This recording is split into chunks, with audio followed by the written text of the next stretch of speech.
Je suis touché par l'humilité de Dieu. Humilité de Dieu qui ne choisit pas de descendre du ciel à bord d'un hélicoptère blanc ou par un grand escalier de marbre blanc. Humilité de Dieu qui naît à la belle étoile, dans un décor de misère, dans une mangeoire d'animaux.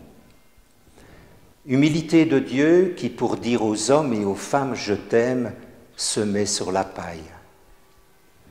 Humilité de Dieu qui, pour visiter la terre, prend l'habit du mendiant, du pauvre qu'on peut repousser. N'est-il pas symptomatique que les parents du petit, qui avaient cherché à ce qu'il soit reçu, ne trouvèrent cette nuit-là que des portes closes, pas de place pour lui dans la salle d'hôte. Humilité de Dieu qui entre dans le cours du temps à pas feutrés. L'événement de Bethléem passa presque totalement inaperçu.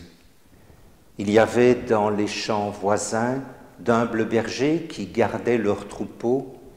Ils furent les seuls, en la première nuit de Noël, à reconnaître le petit agneau de Dieu.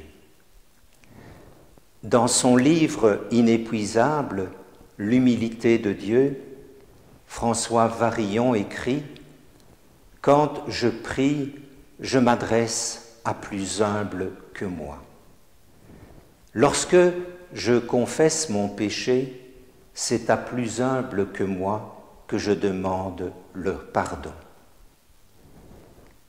Chers diocésains, en ce temps de Noël, je vous souhaite d'être comme le santon bien connu, ravi par le Très-Haut qui se fait le Très-Bas. Sainte fête de Noël, à vous ainsi qu'aux vôtres.